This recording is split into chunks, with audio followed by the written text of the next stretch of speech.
1980 Colombia. ആ കാലഘട്ടത്ത് കൊളംബിയയുടെ മൊത്തം GDPയുടെ 65% ഒരു അണ്ടർവേൾഡ് ഡോണിന്റെ കയ്യിലായിരുന്നു. ഫോബ്സ് മാസിക പുറത്തുവിട്ട റിപ്പോർട്ടുകൾ പ്രകാരം അന്ന് ലോകത്തിലെ സമ്പന്നരുടെ പട്ടികയിൽ അയാളുടെ പേര് 7ാം സ്ഥാനത്തായിരുന്നു. അയാൾ സമ്പാദിച്ചുകൊണ്ടിരുന്ന പണം എണ്ണിത്തിട്ടപ്പെടുത്താനുള്ള ബുദ്ധിമുട്ടുകൾ കാരണം അയാളുടെ ജോലിക്കാർ പണം ത്രാസിൽ തൂക്കിയാണ് കണക്കെടുത്തിരുന്നത്. തന്റെ പക്കലുള്ള പണം കെട്ടുകളാക്കി സൂക്ഷിക്കുന്നതിന് വേണ്ടി മാത്രം ഓരോ മാസവും $2500 റബ്ബർ ബാൻഡാണ് അയാൾക്ക് വാങ്ങേണ്ടി വന്നത്. മൂല്യം ഇന്ത്യൻ രൂപയിൽ കണക്കാക്കിയാൽ ഏകദേശം 2 ലക്ഷം രൂപയിൽ കൂടുതൽ വരും അത്. തന്നെ എതിർക്കാൻ ശ്രമിച്ച 4000-ലധികം ആളുകളെ അയാൾ കൊന്നുതള്ളി. അതിൽ 600-ലേറെയും പോലീസുകാരായിരുന്നു. ലോകം കണ്ടതിൽ വെച്ച് ഏറ്റവും ധനികനായ underworld don, the king of cocaine. ഇയാൾ ആരാണെന്ന് തിരിച്ചറിയണമെങ്കിൽ അയാളുടെ ഒരു ഡയലോഗ് മാത്രം കേട്ടാൽ മതി. പ്ലാത്ത ഓ പ്ലോമോ.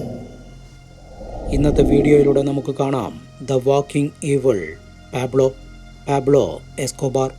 Señores, yo soy Pablo Emilio Escobar Gaviria.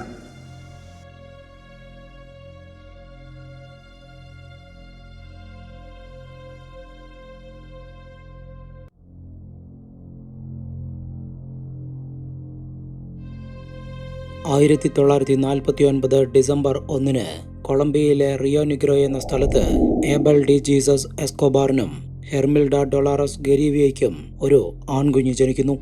അവരവനെ Pablo Escobar ഗവീരിയ എന്ന് പേരിട്ട് വിളിച്ചു. ഈ ദമ്പതികളുടെ 3ാമത്തെ കുട്ടിയായിരുന്നു പാബ്ലോ. അവന്റെ അച്ഛൻ ഒരു കർഷകനും അമ്മ ഒരു സ്കൂൾ ടീച്ചറുമായിരുന്നു. പഠിച്ചിരുന്ന കാലത്ത് തനിക്ക് വലുതായാൽ ഒരു അഭിഭാഷകനാവണമെന്നും ഒരു രാഷ്ട്രീയ നേതാവാകണമെന്നും അതിനുശേഷം രാജ്യത്തിന്റെ തന്നെ പ്രസിഡന്റ് ആവണമെന്ന് വരെ പാബ്ലോ സ്വപ്നം കണ്ടിരുന്നു. പക്ഷേ വളർന്നു വലുതാവും തോറും അവന്റെ കാഴ്ചപ്പാടുകളും ആഗ്രഹങ്ങളും മാറി വരാൻ തുടങ്ങി.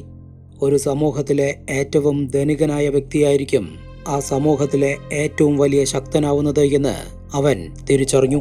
അയാൾ പറയുന്ന കാര്യങ്ങൾ ആ സമൂഹത്തിലെ അഭിഭാഷകനും രാഷ്ട്രീയ നേതാക്കളും എന്തിന് പ്രസിഡന്റ് വരെ അനുസരിക്കുമെന്ന് അവൻ മനസ്സിലാക്കി.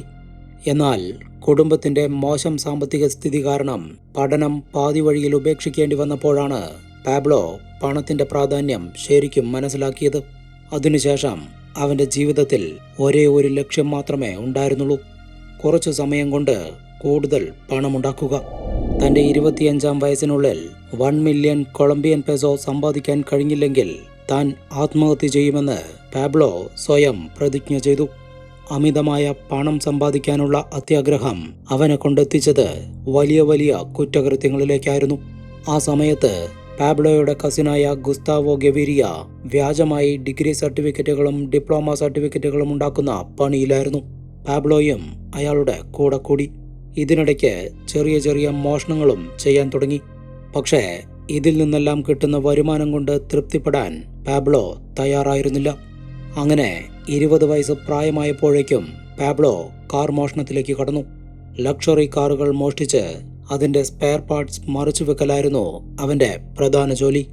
ഈ കാർ മോഷണത്തിലൂടെ ചുരുങ്ങിയ കാലം കൊണ്ട് തന്നെ അവൻ നല്ല രീതിയിൽ പണം സമ്പാദിച്ചു.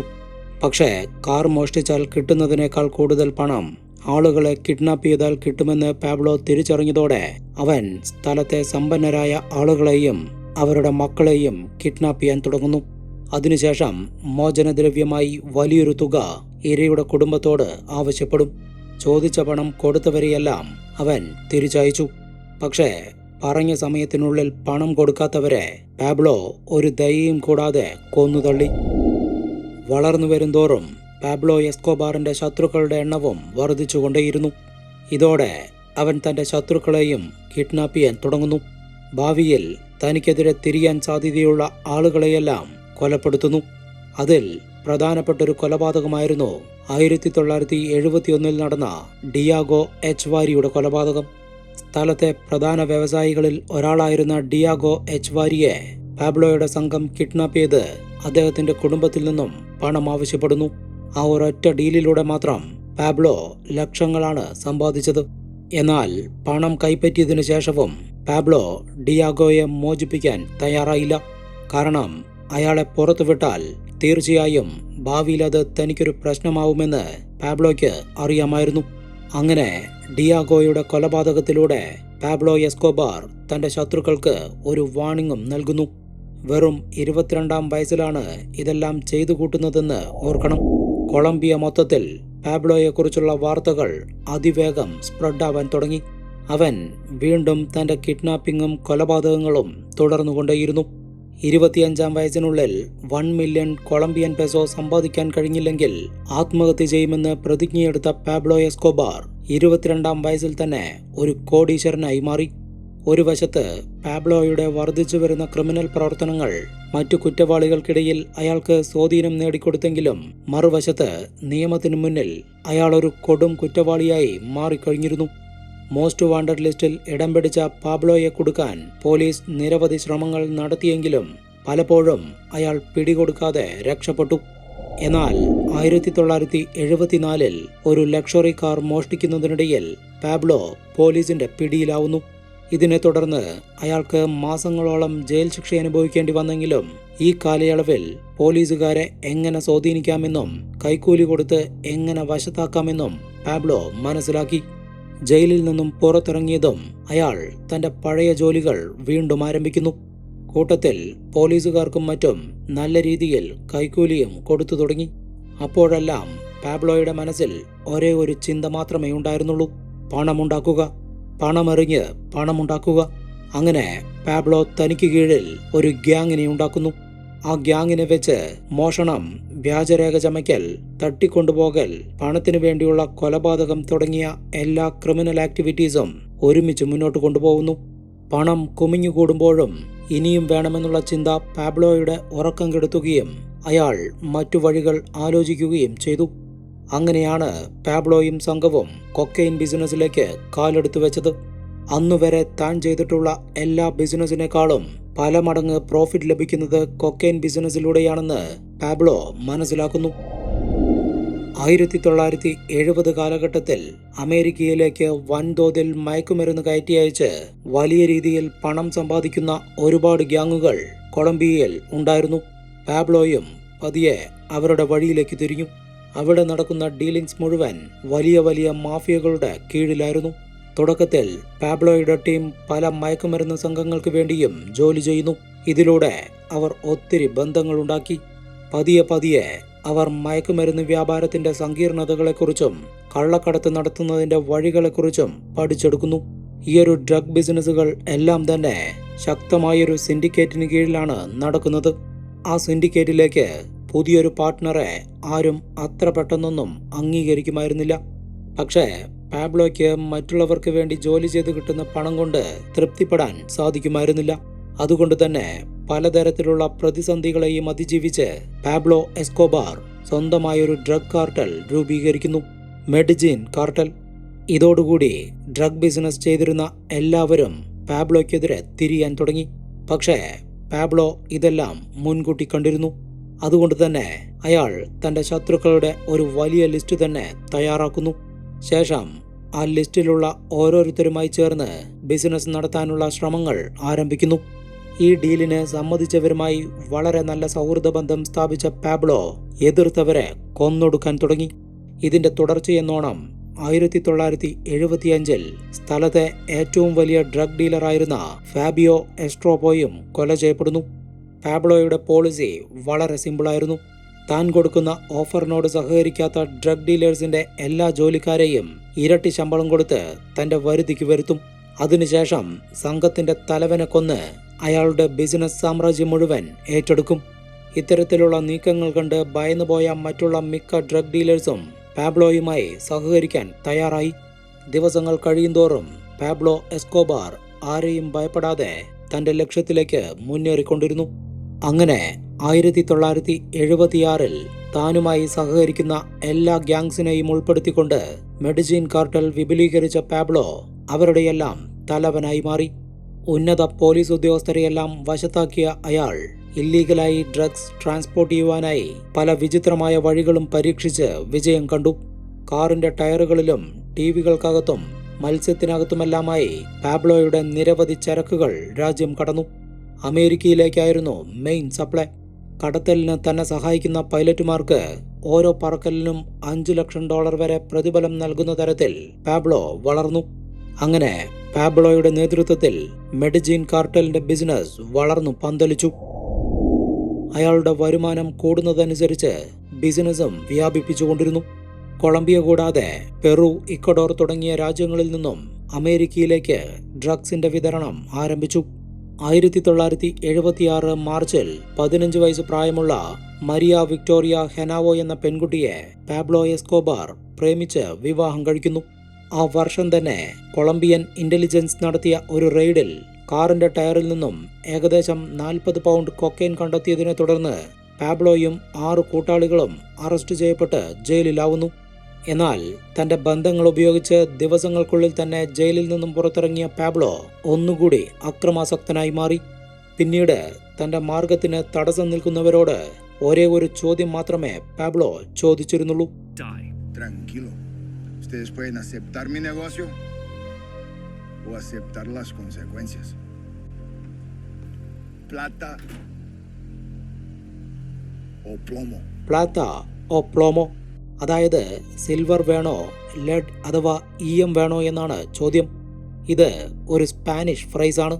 സിൽവർ പണത്തിനെയും കൈക്കൂലിയെയും സൂചിപ്പിക്കുമ്പോൾ ലെഡ് അഥവാ ഈയം വെടിയുണ്ടയെയും വയലൻസിനെയും സൂചിപ്പിക്കുന്നു. പ്ലാത്ത ഓ പ്ലോമോ കൊണ്ട് പാബ്ലോ എസ്കോബാർ അർത്ഥമാക്കുന്നത് ഇതാണ്: പ്ലാത്ത, കൈക്കൂലി വാങ്ങി തന്നോടൊപ്പം ചേരുക, ഞാൻ നിന്നെ പണം കൊണ്ട് മൂടും. അതല്ല, എതിർക്കാനാണ് ഭാവമെങ്കിൽ പ്ലോമോ, ഞാൻ നിന്നെയും നിന്റെ കുടുംബത്തെയും നശിപ്പിക്കും. ഭീഷണി എന്ന് പറഞ്ഞാൽ പക്ക ഭീഷണി. ഈ ഒരു 2 വാക്കുപയോഗിച്ച് പാബ്ലോ എസ്കോബാർ നേടിയെടുത്ത ഒരു പേരുണ്ട്, ദ കിങ് ഓഫ് കൊക്കൈൻ. ദിവസങ്ങൾ കഴിയുന്തോറും പാബ്ലോയുടെ ആസ്തി കൂടിക്കൂടി വരാൻ തുടങ്ങി. തന്റെ കയ്യിലുള്ള പണം ഉപയോഗിച്ച് ബഹാമാസിലുള്ള നോർമൻ ഐലൻഡിലെ ഒരു വലിയ പ്രദേശം തന്നെ വാങ്ങിച്ച പാബ്ലോ ഈ ഒരു ഐലൻഡിനെ തന്റെ ഡ്രഗ് കാർട്ടലിന്റെ പ്രധാന കേന്ദ്രമാക്കി മാറ്റുന്നു. കൂടാതെ പ്രൈവറ്റ് വിമാനങ്ങൾ, ആഡംബര ബോട്ടുകൾ, നിരവധി വീടുകൾ എന്നിവയെല്ലാം അയാൾ വാങ്ങിക്കൂട്ടി. കൊക്കൈനും മറ്റു മയക്കുമരുന്നുകളും നല്ല രീതിയിൽ സൂക്ഷിച്ചു വയ്ക്കാനുള്ള സൗകര്യങ്ങളൊരുക്കി. അതിനുശേഷം കൊളംബിയയിലെ എല്ലാ ഡ്രഗ് കാർട്ടൽസിനെയും തന്റെ കൺട്രോളിൽ കൊണ്ടുവരാനുള്ള ശ്രമങ്ങൾ ആരംഭിച്ചു. എല്ലാവരുടെയും ബിസിനസ് തന്റെ മേൽനോട്ടത്തിൽ നടത്താമെന്നും ഇതിനിടയിൽ പോലീസ് പിടികൂടിയോ വേറെ ഏതെങ്കിലും രീതിയിൽ നഷ്ടം സംഭവിക്കുകയോ ചെയ്താൽ മുഴുവൻ തുകയും ഞാൻ നിങ്ങൾക്ക് തിരിച്ചു നൽകാമെന്നും അയാൾ അവർക്ക് വാക്കുകൊടുക്കുന്നു. ഈ രീതിയിൽ മറ്റു കാർട്ടലുകളും പാബ്ലോയുമായി സഹകരിക്കാൻ തുടങ്ങിയതോടെ ഡ്രഗ് ഡിസ്ട്രിബ്യൂട്ട് ചെയ്യുന്ന മേഖലയിലെ ഏകാധിപതിയായി പാബ്ലോ മാറി. തുടർന്ന് അമേരിക്കയിലേക്ക് കയറ്റി അയക്കുന്ന 80%-ലധികം കൊക്കൈനും മെഡിസിൻ കാർട്ടലിൽ നിന്നുള്ളതായിരുന്നു. പിന്നീട് മെക്സിക്കോ, പ്യൂർട്ടോറിക്കോ, ഡൊമിനിക്കൻ റിപ്പബ്ലിക് എന്നിവിടങ്ങളിലെ വ്യാപാരത്തിന്റെ വലിയൊരു ഭാഗവും പാബ്ലോ പിടിച്ചെടുത്തു. കൊക്കൈൻ ബിസിനസ്സിലൂടെ മാത്രം ആഴ്ചയിൽ $420 മില്യൺ ആയിരുന്നു പാബ്ലോ സമ്പാദിച്ചിരുന്നത്. അങ്ങനെയാണ് പാബ്ലോ എസ്കോബാറിന് ദ കിങ് ഓഫ് കൊക്കൈൻ എന്ന പേര് ലഭിക്കുന്നത്. പിന്നീട് അങ്ങോട്ട് അയാളുടെ ജീവിതം ആഡംബരങ്ങൾ നിറഞ്ഞതായിരുന്നു. താൻ സമ്പാദിക്കുന്ന പണമെല്ലാം അയാൾ തന്റെ ഗോഡൌണിൽ കൊണ്ട് തള്ളി. പാബ്ലോ തനിക്ക് വേണ്ടി 800-ൽ പരം ലക്ഷറി വീടുകൾ നിർമ്മിച്ചു. ആ വീടുകളുടെയെല്ലാം അണ്ടർഗ്രൗണ്ടിൽ പണം കൊണ്ട് ഡംപ് ചെയ്തു. ഇത്രയും വീടുകൾ നിർമ്മിച്ചതിന് പുറകിൽ പാബ്ലോയ്ക്ക് മറ്റൊരു ലക്ഷ്യം കൂടി ഉണ്ടായിരുന്നു. താൻ ഏതു സമയം ഏത് വീട്ടിലുണ്ടാവുമെന്ന് ശത്രുക്കളും പോലീസും കണ്ടുപിടിക്കരുത്. അതായിരുന്നു ലക്ഷ്യം. ഓരോ വർഷവും ഈ വീടുകളിലെ ബേസ്മെന്റ് റൂമുകളിൽ നിന്നും മില്യൺ കണക്കിന് ഡോളറുകൾ എലി കരണ്ടോ അല്ലെങ്കിൽ മറ്റെന്തെങ്കിലും കാരണങ്ങൾ മൂലമോ നശിച്ചു പോയിരുന്നു. പക്ഷേ ഇതൊന്നും അയാൾ അത്ര കാര്യമാക്കിയെടുത്തില്ല. ഒരു തണുപ്പ് കാലത്ത് അസുഖബാധിതയായ തന്റെ മകൾക്ക് വീടിനകത്തെ തണുപ്പ് സഹിക്കാൻ കഴിയുന്നില്ല എന്ന് മനസ്സിലാക്കിയ പാബ്ലോ തന്റെ മകളുടെ റൂം ചൂടാക്കാനായി ഏകദേശം $2 മില്യൺ വരുന്ന നോട്ടുകെട്ടുകളാണ് ആ റൂമിൽ കൂട്ടിയിട്ട് കത്തിച്ചത്. പാബ്ലോ നിർമ്മിച്ച വീടുകളിൽ ഏറ്റവും വലിയ വീടായിരുന്നു ഹാസിയൻഡ നാപ്പോളിസ്. അതിനെയൊരു വീടെന്ന് പറയാൻ പറ്റില്ല, ശരിക്കും ഒരു കൊട്ടാരം. 7000 ഏക്കറിൽ അന്ന് $63 മില്യൺ ചിലവഴിച്ചാണ് ആ ആഡംബര ഭവനം നിർമ്മിച്ചത്. വിമാനത്താവളം, ഹെലിപാഡ്, നിരവധി കൃത്രിമ തടാകങ്ങൾ, 6 നീന്തൽക്കുളങ്ങൾ, ഫുട്ബോൾ ഗ്രൗണ്ടുകൾ, വലിയ വലിയ ദിനോസർ പ്രതിമകൾ, കാളപ്പോര് നടത്താനുള്ള വേദി, ടെന്നീസ് കോർട്ട്, എന്തിന് സ്വകാര്യ മൃഗശാല വരെ പാബ്ലോ അതിനകത്ത് പണി കഴിപ്പിച്ചു. മൃഗശാല എന്ന് പറഞ്ഞാൽ 4 മാനും 5 കുരങ്ങനെയും കൂട്ടിലിട്ടുള്ള തൂക്കട മൃഗശാലയൊന്നുമല്ല. ആനകൾ, സിംഹങ്ങൾ, കാണ്ടാമൃഗങ്ങൾ, സീബ്രകൾ, ഹിപ്പോപ്പൊട്ടാമസുകൾ, ഒട്ടകങ്ങൾ, ഒട്ടകപക്ഷികൾ എന്നു തുടങ്ങി 200ഓളം പക്ഷിമൃഗാദികളെ ഉൾക്കൊള്ളിച്ചുള്ള ഒരു ഗംഭീര മൃഗശാല. ആ മൃഗങ്ങളിൽ അധികവും വിദേശ രാജ്യങ്ങളിൽ നിന്ന് വിമാനത്തിൽ കൊണ്ടുവന്ന മൃഗങ്ങളായിരുന്നു. പണം കൊണ്ട് വാങ്ങിക്കാൻ കഴിയുന്ന എല്ലാ ആഡംബര വസ്തുക്കളും അയാൾ വാങ്ങിക്കൂട്ടി. പല തലമുറകൾക്ക് ജീവിക്കാനുള്ള സമ്പാദ്യം അയാൾ ആ ചുരുങ്ങിയ കാലയളവിൽ തന്നെ സമ്പാദിച്ചു കൂട്ടി. ഇതിനെല്ലാം ശേഷമാണ് ഒരു രാഷ്ട്രീയക്കാരനാവണമെന്നുള്ള തന്റെ ബാല്യകാല സ്വപ്നം സാക്ഷാത്കരിക്കാൻ പാബ്ലോ തീരുമാനിക്കുന്നത്. അതിനു പിന്നിൽ മറ്റൊരു കാരണം കൂടിയുണ്ടായിരുന്നു. രാഷ്ട്രീയ നേതാവായാൽ ജീവിതകാലം മുഴുവൻ തനിക്ക് നിയമത്തിന്റെ സംരക്ഷണം ലഭിക്കുമെന്നതായിരുന്നു അയാളുടെ ചിന്ത. ഈയൊരു ലക്ഷ്യത്തോടെ പൊതുജനക്ഷേമത്തിനായി പ്രവർത്തിക്കാൻ തുടങ്ങിയ പാബ്ലോ സമൂഹത്തിൽ പിന്നോക്കം നിൽക്കുന്ന ആളുകൾക്ക് വേണ്ടി വീടുകൾ, ആശുപത്രികൾ, സ്കൂളുകൾ, പള്ളികൾ, പാർക്കുകൾ എന്നിവയെല്ലാം സൗജന്യമായി നിർമ്മിച്ചു നൽകി. സാധാരണ ജനങ്ങളുടെ ആവശ്യങ്ങൾക്കായി ഭീമമായ പണം ചെലവാക്കിക്കൊണ്ടിരുന്നതോടെ പാബ്ലോ എസ്കോബാർ ജനങ്ങൾക്ക് പ്രിയപ്പെട്ടവനായി മാറി. കൊളംബിയൻ റോബിൻഹുഡ് എന്നാണ് പാബ്ലോയെ ജനങ്ങൾ വിളിച്ചിരുന്നത്. അങ്ങനെ വർദ്ധിച്ചു വന്ന ജനപ്രീതിയുടെ ബലത്തിൽ കൊളംബിയൻ പാർലമെന്റിലേക്കുള്ള ഒരു സീറ്റിനായി അയാൾ പ്രചാരണം ആരംഭിച്ചു. 1982 നവംബറിൽ നടന്ന തിരഞ്ഞെടുപ്പിൽ പാബ്ലോ വിജയിക്കുക കൂടി ചെയ്തതോടെ താൻ ബിസിനസ്സിൽ നേരിടുന്ന നിയമപരമായ തടസ്സങ്ങൾ പലതും അയാൾ തുടച്ചു നീക്കി. പക്ഷേ അതെല്ലാം താൽക്കാലികം മാത്രമായിരുന്നു. പാബ്ലോ എസ്കോബാറിന്റെ വീഴ്ച തുടങ്ങാനിരിക്കുന്നതേ ഉണ്ടായിരുന്നുള്ളൂ. കൊളംബിയൻ പ്രസിഡന്റ് ആവുന്നതുവരെ രാഷ്ട്രീയത്തിൽ തുടരണമെന്നായിരുന്നു പാബ്ലോയുടെ ആഗ്രഹം. പക്ഷേ ഇത്രയധികം ക്രിമിനൽ റെക്കോർഡുകൾ ഉള്ളതിനാൽ തന്നെ പ്രസിഡന്റ് ആവാൻ പോയിട്ട് തന്റെ പാർലമെന്ററി സ്ഥാനം നിലനിർത്താൻ പോലും പാബ്ലോയ്ക്ക് കഴിഞ്ഞില്ല. പ്രതിപക്ഷം തുടരെ അയാൾ നടത്തിയ കുറ്റകൃത്യങ്ങൾ വെളിപ്പെടുത്താനും പരസ്യമായി ചോദ്യം ചെയ്യാനും തുടങ്ങി. ഇതേ തുടർന്ന് പാബ്ലോയ്ക്കെതിരെ അന്വേഷണം പ്രഖ്യാപിക്കപ്പെട്ടു. അവിടെ നിന്നങ്ങോട്ട് പാബ്ലോയുടെ രാഷ്ട്രീയ ജീവിതത്തിൽ മാത്രമല്ല ബിസിനസ്സിൽ വരെ വലിയ തിരിച്ചടികൾ നേരിട്ടു. അന്വേഷണത്തിനിടെ അയാളുടെ പഴയ കേസുകൾ റീഓപ്പൺ ചെയ്യപ്പെടുകയും മയക്കുമരുന്ന് വരുമാനത്തിൽ നിന്നും വാങ്ങിക്കൂട്ടിയ സ്വത്തുക്കളെല്ലാം തന്നെ കണ്ടുകെട്ടാൻ ഉത്തരവിടുകയും ചെയ്തു. രാഷ്ട്രീയത്തിലിറങ്ങിയാൽ താൻ സംരക്ഷിക്കപ്പെടുമെന്നുള്ള പാബ്ലോയുടെ കണക്കുകൂട്ടലുകളെല്ലാം ഇതോടെ തെറ്റി. കൊളംബിയയിലെ പ്രമുഖ പത്രങ്ങൾ പാബ്ലോയെക്കുറിച്ചുള്ള മുഴുവൻ സത്യവും ലോകത്തിനു മുന്നിൽ തുറന്നു കാട്ടിയതോടെ രാഷ്ട്രീയവും തന്റെ ബിസിനസ്സും ഒരുമിച്ച് മുന്നോട്ട് കൊണ്ടുപോകാൻ സാധിക്കുകയില്ല എന്ന് അയാൾ തിരിച്ചറിഞ്ഞു. ഇത്രയും കാലം എല്ലാവർക്കും പാബ്ലോയുടെ ബിസിനസിനെ കുറിച്ച് അറിയാമായിരുന്നിട്ട് കൂടിയും അതൊന്നും പരസ്യമായി പറയാതിരുന്നത് അയാളോടുള്ള ഭയം കാരണമാണ്. എന്നാൽ രാഷ്ട്രീയത്തിൽ സജീവമാവാൻ താനൊന്ന് മയപ്പെട്ടതോടെ എല്ലാവരുടെയും ഭയം പോയിരിക്കുന്നു എന്ന് പാബ്ലോ തിരിച്ചറിഞ്ഞു. രാഷ്ട്രീയ ഭാവിക്ക് വേണ്ടി തന്റെ സമ്പത്ത് മുഴുവൻ നശിപ്പിച്ചു കളയാൻ ഒരുക്കമല്ലാതിരുന്ന പാബ്ലോ 1984 ജനുവരിയിൽ തന്റെ സ്ഥാനങ്ങളെല്ലാം രാജിവെച്ച് രാഷ്ട്രീയത്തിൽ നിന്നും വിരമിച്ചു. അധികാരത്തിൽ നിന്നും അക്രമത്തിലേക്കുള്ള അയാളുടെ തിരിച്ചുവരവ് എല്ലാവരെയും ഞെട്ടിപ്പിച്ചുകൊണ്ടായിരുന്നു. തനിക്കെതിരെ അന്വേഷണം പ്രഖ്യാപിച്ച നീതിന്യായ വകുപ്പ് മന്ത്രിയെയും തന്നെ രൂക്ഷമായി വിമർശിച്ച ഒരു പത്രത്തിന്റെ എഡിറ്ററെയും പാബ്ലോ എസ്കോബാർ അതിക്രൂരമായി കൊലപ്പെടുത്തുന്നു. ഇത് കൊളംബിയൻ സർക്കാരിനെ അക്ഷരാർത്ഥത്തിൽ ഞെട്ടിച്ചു കളഞ്ഞു. ഇനിയും പാബ്ലോയെ വളരാൻ അനുവദിച്ചാൽ അത് രാജ്യത്തിന് തന്നെ ഭീഷണിയാണെന്ന് മനസ്സിലാക്കിയ കൊളംബിയൻ ഗവൺമെന്റ് അയാൾക്കെതിരെ ഒരു അറസ്റ്റ് വാറണ്ട് പുറപ്പെടുവിച്ചു. ഇതോടെ ഒളിവിൽ പോവാൻ പാബ്ലോ നിർബന്ധിതനായി. പക്ഷേ നിലവിലെ സാഹചര്യത്തിൽ പാബ്ലോയെ പോലെ ഇത്രയും പണവും ആൾബലവുമെല്ലാമുള്ള ഒരു നൊട്ടോറിയസ് ക്രിമിനലിനെ പിടികൂടാൻ കൊളംബിയൻ സർക്കാരിനെ കൊണ്ട് തനിച്ചു കഴിയുമായിരുന്നില്ല. അങ്ങനെ ഇരിക്കെയാണ് അമേരിക്ക സഹായവുമായി മുന്നോട്ട് വന്നത്. കാരണം അമേരിക്കയിലേക്ക് എത്തുന്ന കൊക്കൈൻ്റെ നല്ലൊരു ശതമാനം കൊളംബിയയിൽ നിന്നുമാണ്. അതിൽ തന്നെ 80% പാബ്ലോയുടെ മെഡിജിൻ കാർട്ടലാണ് കയറ്റി അയക്കുന്നത്. കൊക്കൈൻ ഉപയോഗം യുവാക്കളുടെ ജീവിതം തകർക്കുന്നതിനാലും രാജ്യത്ത് ക്രിമിനൽ ആക്ടിവിറ്റീസ് വർദ്ധിച്ചു വരുന്നതിനാലും ഇതിന് കാരണക്കാരാവുന്ന ഡ്രഗ് കാർട്ടൽസിനെ ഇല്ലാതാക്കാൻ അമേരിക്ക തീരുമാനിച്ചിരുന്നു. അങ്ങനെയാണ് അവർ മെഡിജിൻ കാർട്ടലിനെയും അതിന്റെ നേതാവ് പാബ്ലോ എസ്കോബാറിനെയും ടാർഗറ്റ് ചെയ്തത്. ഇതിന്റെ തുടർച്ചയെന്നോണം കൊളംബിയൻ സർക്കാർ അമേരിക്കയുമായി ഒരു കൈമാറ്റ കരാറിൽ ഒപ്പുവെച്ചു. അതനുസരിച്ച് കൊളംബിയയിൽ പ്രവർത്തിക്കുന്ന മയക്കുമരുന്ന് സംഘങ്ങളെ പിടികൂടിയാൽ അവരെ അമേരിക്കൻ ജയിലിൽ തടവിലാക്കാമെന്ന തീരുമാനത്തിലെത്തുന്നു. കൊളംബിയൻ ജയിലിൽ നിന്നും എപ്പോൾ വേണമെങ്കിലും പുറത്തിറങ്ങാൻ സാധിക്കും. മറിച്ച് അമേരിക്കൻ ജയിലിനകത്തായാൽ ഒരു കാലത്തും തനിക്ക് പുറത്തിറങ്ങാൻ കഴിയുകയില്ല എന്ന് പാബ്ലോയ്ക്ക് നന്നായി അറിയാമായിരുന്നു. അതുകൊണ്ട് തന്നെ പാബ്ലോ കൊളംബിയൻ ഗവൺമെന്റുമായി ഒരു ധാരണയിലെത്താൻ തീരുമാനിക്കുന്നു. തന്നെ അമേരിക്കയ്ക്ക് കൈമാറുന്നതിനു പകരം കൊളംബിയൻ ജയിലിൽ തന്നെ അടയ്ക്കുകയാണെങ്കിൽ താൻ കീഴടങ്ങാമെന്നായിരുന്നു പാബ്ലോ പറഞ്ഞത്. പക്ഷേ കൊളംബിയൻ സർക്കാർ ആ അപേക്ഷ നിരസിച്ചു. ഇതോടെ പാബ്ലോ ഒരു ഓഫർ മുന്നോട്ട് വയ്ക്കുന്നു. കുറ്റവാളി കൈമാറ്റ കരാറിൽ നിന്നും തനിക്ക് ഇളവനുവദിക്കുകയും അമേരിക്കയ്ക്ക് കൈമാറാതിരിക്കുകയും ചെയ്താൽ കൊളംബിയൻ ഗവൺമെന്റിന്റെ $10 മില്യൺ വരുന്ന കടം താൻ വീട്ടിക്കോളാമെന്നതായിരുന്നു പാബ്ലോ മുന്നോട്ട് വെച്ച ഓഫർ.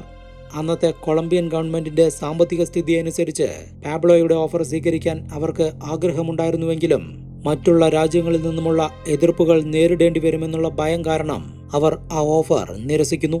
ഈ ഒരു ശ്രമം കൂടി പരാജയപ്പെട്ടതോടെ ആയുധമെടുക്കാതെ തനിക്ക് രക്ഷയില്ല എന്ന് പാബ്ലോ തിരിച്ചറിഞ്ഞു. തുടർന്ന് കുറ്റവാളി കൈമാറ്റ കരാറിനെ അനുകൂലിച്ച് സംസാരിച്ച മുതിർന്ന ഉദ്യോഗസ്ഥരിൽ പലരെയും അയാൾ കൊലപ്പെടുത്തി. ഇതിനോടൊപ്പം തന്നെ M19 എന്നറിയപ്പെടുന്ന കൊളംബിയയിലെ ഇടതുപക്ഷ ഗറില്ല സംഘത്തിന് പാബ്ലോ ധനസഹായം നൽകി. പാബ്ലോയുടെ ധനസഹായത്തിലൂടെ ഊർജം ലഭിച്ച ആ ഗൊറില്ല സംഘം 1985 നവംബറിൽ കൊളംബിയൻ സുപ്രീം കോടതി ആക്രമിച്ച് ഉന്നതരായ ജഡ്ജിമാരിൽ പകുതിയോളം പേരെ കൊലപ്പെടുത്തി. സുപ്രീം കോടതി ആക്രമിച്ചും കുറ്റവാളി കൈമാറ്റ കരാർ ഉൾപ്പെടെയുള്ള ആയിരക്കണക്കിന് രേഖകൾ നശിപ്പിച്ചും പാബ്ലോ എസ്കോബാർ തന്റെ സ്വന്തം രാജ്യത്തിനു നേരെ തന്നെ യുദ്ധം പ്രഖ്യാപിച്ചു. എന്നാൽ അമേരിക്കൻ ഏജൻസികളുടെ സഹായത്തോടെ കൊളംബിയൻ സൈന്യം തിരിച്ചടിച്ചു. പാബ്ലോയുടെ ഒളിത്താവളങ്ങൾ പലതും റെയ്ഡ് ചെയ്യപ്പെട്ടു. വൻ കൊക്കൈൻ ശേഖരം കണ്ടുകെട്ടി. ഈയൊരു അനുകൂല സാഹചര്യം മുതലെടുക്കാൻ പാബ്ലോയുടെ ശത്രുക്കളും രംഗത്തിറങ്ങി. അങ്ങനെ ഒരേ സമയം കൊളംബിയൻ സർക്കാരും അമേരിക്കൻ സർക്കാരും മറ്റു ഡ്രഗ് കാർട്ടൽസും പാബ്ലോയെ ടാർഗറ്റ് ചെയ്തു. മറ്റ് ഡ്രഗ് കാർട്ടൽസിലെ ആളുകൾ മെഡിസിൻ കാർട്ടലിലെ നിരവധി ആളുകളെ കൊന്നുതള്ളി. അതിനുശേഷം പാബ്ലോയുടെ കുടുംബത്തെ ഇല്ലാതാക്കാൻ വേണ്ടി അയാളുടെ വീടുകൾ പലതും ബോംബ് വെച്ച് തകർത്തു. ഇതോടെയാണ് കൊളംബിയൻ അമേരിക്കൻ സർക്കാരുകൾ മാത്രമല്ല തന്നെ ടാർഗറ്റ് ചെയ്യുന്നത് എന്ന് പാബ്ലോയ്ക്ക് മനസ്സിലായത്. ശക്തമായി തിരിച്ചടിച്ച പാബ്ലോ മറ്റ് കാർട്ടൽസിൽ പലതിനെയും നാമാവശേഷമാക്കി. ഇരുവശത്തും കനത്ത നാശനഷ്ടങ്ങൾ വന്നു തുടങ്ങിയതോടെ ഗ്യാങ് വാർ പതിയെ കുറഞ്ഞു വന്നു. പക്ഷേ അപ്പോഴും അമേരിക്ക പാബ്ലോയെ തകർക്കാനുള്ള പ്ലാനുകൾ നടപ്പിലാക്കിക്കൊണ്ടേയിരുന്നു. ഇങ്ങനെയിരിക്കുന്ന സമയത്താണ് 1989 ലോകത്തെ മുഴുവൻ ആശ്ചര്യപ്പെടുത്തിക്കൊണ്ട് ഫോബ്സ് മാസിക ഒരു ലിസ്റ്റ് പുറത്തുവിട്ടത്. ലോകത്തിലെ അതിസമ്പന്നരായ ആളുകളുടെ ഒരു ലിസ്റ്റ്. അതിൽ 7ാം സ്ഥാനം ദ കൊക്കൈൻ കിങ് എന്നറിയപ്പെടുന്ന പാബ്ലോ എസ്കോബാറിനായിരുന്നു. ലോകത്തിലെ ഏറ്റവും സമ്പന്നനായ ക്രിമിനൽ എന്ന കുപ്രശസ്തി കൂടിയാണ് പാബ്ലോ ഇതിലൂടെ നേടിയെടുത്തത്. സമ്പത്തിന്റെ കാര്യത്തിൽ മാത്രമല്ല, കൊലപാതകങ്ങളുടെ എണ്ണത്തിലും പാബ്ലോ ബഹുദൂരം മുന്നിലായിരുന്നു. സത്യത്തിൽ അയാൾ നടത്തിയ കൊലപാതകങ്ങൾക്ക് വ്യക്തമായ കണക്കുകൾ പോലും ഇല്ലായിരുന്നു. തന്റെ ശത്രുക്കളെയും പോലീസ് ഉദ്യോഗസ്ഥരെയും പത്രപ്രവർത്തകരെയും മന്ത്രിമാരെയും എന്തിന് ജഡ്ജിമാരെ വരെ അയാൾ യാതൊരു ദയയും കൂടാതെ കൊന്നുതള്ളി. 1989 രാജ്യത്തിന്റെ പുതിയ പ്രസിഡന്റ് സ്ഥാനാർത്ഥിയായിരുന്ന ലൂയിസ് കാർലോസ് ഗാലനെ പാബ്ലോയുടെ സംഘം കൊലപ്പെടുത്തി. അതിനുശേഷം വന്ന പ്രസിഡന്റ് സ്ഥാനാർത്ഥി സീസർ ഗവീരിയെ കൊല്ലാൻ വേണ്ടി അദ്ദേഹം സഞ്ചരിക്കേണ്ടിയിരുന്ന ഫ്ലൈറ്റിൽ ബോംബ് വയ്ക്കുന്നു. എന്നാൽ പാബ്ലോയുടെ കണക്കുകൂട്ടലുകൾ തെറ്റിച്ചുകൊണ്ട് സീസർ ഗവീരിയ അദ്ദേഹത്തിന്റെ ഫ്ലൈറ്റ് യാത്ര ക്യാൻസൽ ചെയ്യുകയും ബോംബ് ബ്ലാസ്റ്റിൽ ആ ഫ്ലൈറ്റിലുണ്ടായിരുന്ന 100-ലധികം ആളുകൾ കൊല ചെയ്യപ്പെടുകയും ചെയ്തു. പിന്നീട് സീസർ ഗവീരിയ ആ രാജ്യത്തിന്റെ പുതിയ പ്രസിഡന്റായി.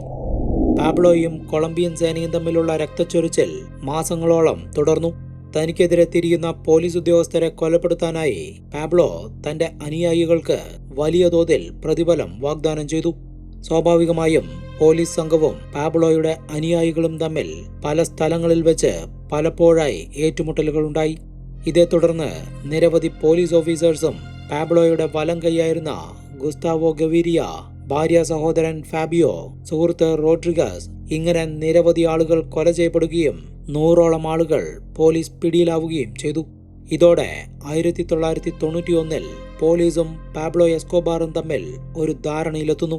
ഇതിനെ തുടർന്ന് പോലീസ് അറസ്റ്റ് ചെയ്യുന്ന കുറ്റവാളികളെ അമേരിക്കയ്ക്ക് കൈമാറുന്ന നിയമം റദ്ദു ചെയ്യപ്പെട്ടു. ഈയൊരു നിയമം റദ്ദാക്കിയതിനു പകരമായി താൻ കീഴടങ്ങാമെന്ന് പാബ്ലോ കൊളംബിയൻ സർക്കാരിന് വാക്കുകൊടുക്കുന്നു. എന്നാൽ താൻ സ്വയം നിർമ്മിച്ച ജയിലിലെ താമസിക്കൂ എന്നും സ്വന്തം ഗാർഡുകളായിരിക്കും ആ ജയിലിന്റെ സുരക്ഷ നിർവഹിക്കുക എന്നും ഈ ജയിലിന്റെ 12 മൈൽ ചുറ്റളവിൽ കൊളംബിയൻ പോലീസ് ഉണ്ടാവരുത് എന്നുമുള്ള ഒരു നിബന്ധന പാബ്ലോ മുന്നോട്ട് വെച്ചു. പാബ്ലോ കാരണമുണ്ടാവുന്ന രക്തച്ചൊരിച്ചിൽ എങ്ങനെയെങ്കിലും ഒഴിവാക്കണമെന്ന് ആഗ്രഹിച്ചിരുന്ന കൊളംബിയൻ ഗവൺമെന്റിന് മുന്നിൽ മറ്റു മാർഗങ്ങൾ ഒന്നുമില്ലാത്തതുകൊണ്ട് തന്നെ അയാൾ മുന്നോട്ട് വെച്ച നിബന്ധനകളെല്ലാം അവർക്ക് അംഗീകരിക്കേണ്ടതായി വന്നു. ഒടുവിൽ 1991 ജൂൺ മാസത്തിൽ പാബ്ലോ എസ്കോബാർ കീഴടങ്ങുന്നു. അങ്ങനെ ചരിത്രത്തിൽ ആദ്യമായിട്ടായിരുന്നു ഒരു കുറ്റവാളിക്ക് സ്വയം നിർമ്മിച്ച ജയിലിൽ താമസിക്കാനുള്ള അവസരം ലഭിക്കുന്നത്. ലാ കത്തീഡ്രൽ എന്നായിരുന്നു ആ ആഡംബര ജയിലിന്റെ പേര്. അതൊരു ജയിലാണെന്നൊന്നും പറയാൻ പറ്റില്ല. TV, മ്യൂസിക് പ്ലെയറുകൾ, ഇറക്കുമതി ചെയ്ത ഫർണിച്ചറുകൾ, ഫുട്ബോൾ ഗ്രൗണ്ട് എന്നുവേണ്ട ബാർ ഉൾപ്പെടെ അതിനകത്തുണ്ടായിരുന്നു. പല സെലിബ്രിറ്റീസും ഫുട്ബോൾ താരങ്ങളും സുന്ദരികളായ സ്ത്രീകളുമെല്ലാം പാബ്ലോയുടെ ഗസ്റ്റായി ആ ജയിലിലേക്ക് വന്നുപോയിക്കൊണ്ടേയിരുന്നു. ബിസിനസ് മീറ്റിംഗുകളും വളരെ സുഗമമായി തന്നെ മുന്നോട്ട് പോയി.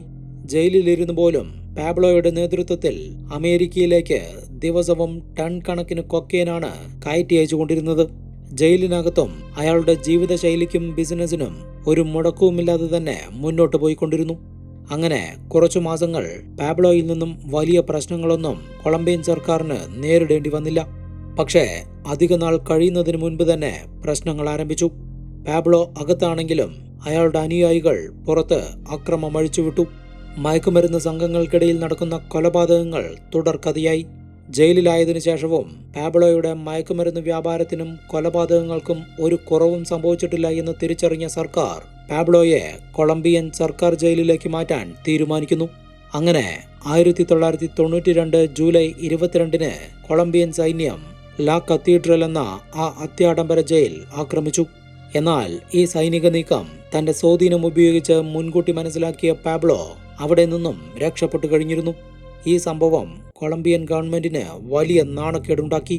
പാബ്ലോ രക്ഷപ്പെട്ടത് സർക്കാരിന്റെ അറിവോടുകൂടിയാണ് എന്ന് പറഞ്ഞ് അമേരിക്ക രംഗത്ത് വന്നു. തുടർന്ന് അമേരിക്കൻ ഗവൺമെന്റിന്റെ സമ്മർദ്ദത്തിന് വഴങ്ങിയ കൊളംബിയൻ സർക്കാർ തങ്ങളുടെ പോലീസിനും സൈന്യത്തിനുമോടൊപ്പം അമേരിക്കയുടെ ഡ്രഗ് എൻഫോഴ്സ്മെന്റ് ഏജൻസിയെയും ഉൾപ്പെടുത്തി സെർച്ച് ബ്ലോക്ക് എന്ന പേരിൽ ഒരു ഓപ്പറേഷൻ യൂണിറ്റ് രൂപീകരിച്ചു. പാബ്ലോ എസ്കോബാറിനെ ജീവനോടെയോ അല്ലാതെയോ പിടികൂടുക എന്നതു മാത്രമായിരുന്നു ആ യൂണിറ്റിന്റെ ലക്ഷ്യം. ഇതിനെ തുടർന്ന് പാബ്ലോയെക്കുറിച്ചുള്ള രഹസ്യ വിവരങ്ങൾ നൽകുന്നവർക്ക് 2.5 ബില്യൺ കൊളംബിയൻ പെസോ പാരിതോഷികം പ്രഖ്യാപിക്കപ്പെട്ടു. എന്നിട്ടും ജയിലിൽ നിന്നും രക്ഷപ്പെട്ട് ഏകദേശം 1.5 വർഷത്തോളം പാബ്ലോ പോലീസിന്റെ കണ്ണുവെട്ടിച്ച് രഹസ്യ താവളങ്ങളിൽ ഒളിച്ചിരുന്നു. ഒടുവിൽ 1993 ഡിസംബർ 1 ഒളിത്താവളത്തിൽ തന്റെ 44ാം ജന്മദിന പാർട്ടി തന്റെ കൂട്ടാളികളോടൊപ്പം ആഘോഷിക്കുമ്പോൾ പാബ്ലോയ്ക്ക് അറിയില്ലായിരുന്നു അത് തന്റെ അവസാനത്തെ ജന്മദിനാഘോഷമായിരിക്കുമെന്ന്. ജന്മദിനത്തോടനുബന്ധിച്ച് പാബ്ലോ അയാളുടെ നിരവധി അടുത്ത സുഹൃത്തുക്കളുമായി മണിക്കൂറുകളോളം ഫോണിൽ സംസാരിച്ചു. ഇതിനെ തുടർന്ന് അമേരിക്കൻ സാങ്കേതിക വിദ്യയുടെ സഹായത്തോടെ കൊളംബിയൻ അധികൃതർ പാബ്ലോയുടെ ലൊക്കേഷൻ കണ്ടുപിടിക്കുന്നു. പിറ്റേന്ന്, അതായത് ഡിസംബർ 2 സെർച്ച് ബ്ലോക്ക് അംഗങ്ങൾ അയാളുടെ ഒളിത്താവളം പൂർണ്ണമായും വളഞ്ഞു. പാബ്ലോ അവർക്ക് നേരെ വെടിയുതിർത്ത് അവിടെ നിന്നും രക്ഷപ്പെടാൻ ശ്രമിച്ചതോടെ അയാളെ ജീവനോടെ പിടികൂടാൻ സാധിക്കുകയില്ല എന്ന് മനസ്സിലാക്കിയ സെർച്ച് ബ്ലോക്ക് അംഗങ്ങൾ കൗണ്ടർ ഫയറിംഗ് നടത്തി. മണിക്കൂറുകൾ നീണ്ട പോരാട്ടത്തിനൊടുവിൽ സെർച്ച് ബ്ലോക്ക് അംഗങ്ങളുടെ വെടിയേറ്റ് പാബ്ലോ എസ്കോബാർ മരിച്ചു വീണു. എന്നാൽ പാബ്ലോയെ അടുത്തറിയാവുന്ന ആളുകൾ പറയുന്നത് അമേരിക്കൻ പോലീസിന് പിടികൊടുക്കാതിരിക്കാൻ അയാൾ ആത്മഹത്യ ചെയ്തതായിരിക്കുമെന്നാണ്. കാരണം അമേരിക്കൻ ജയിലിൽ കിടന്ന് അഴുകുന്നതിനേക്കാൾ നല്ലത് കൊളംബിയൻ മണ്ണിൽ അടക്കം ചെയ്യപ്പെടുന്നതാണ് എന്നും ഗെയിം തന്റെ നിയന്ത്രണത്തിൽ അല്ല എന്ന് തനിക്ക് തോന്നുന്ന നിമിഷം താൻ ആത്മഹത്യ ചെയ്യുമെന്നും പാബ്ലോ എസ്കോബാർ തന്റെ ഭാര്യയോടും സുഹൃത്തുക്കളോടും പറഞ്ഞിരുന്നതാണ്. പാബ്ലോയുടെ മരണം കൊളംബിയൻ സർക്കാർ ഒരു സുപ്രധാന നേട്ടമായി കണ്ടുവെങ്കിലും അയാളുടെ ശവസംസ്കാര ചടങ്ങിന് തങ്ങളുടെ ദുഃഖം രേഖപ്പെടുത്തുന്നതിനു വേണ്ടി 10,000-കണക്കിന് ആളുകളാണ് കൊളംബിയയുടെ വിവിധ സ്ഥലങ്ങളിൽ നിന്നും അവിടേക്ക് കണ്ണീരോടെ എത്തിച്ചേർന്നത്. കാരണം അയാൾ അവരിൽ പലരുടെയും രക്ഷകനായിരുന്നു. പാബ്ലോയുടെ കാലഘട്ടത്തിന് മുൻപും പിൻപും ലോകത്ത് നിരവധി മയക്കുമരുന്ന് മാഫിയകൾ ഉണ്ടായിട്ടുകൂടിയും എക്കാലത്തും കൊക്കെയിൻ രാജാവായി അറിയപ്പെടുന്നത് ഒരാൾ മാത്രമായിരുന്നു. Señores, yo soy Pablo Emilio Escobar Gaviria. Plata o plomo.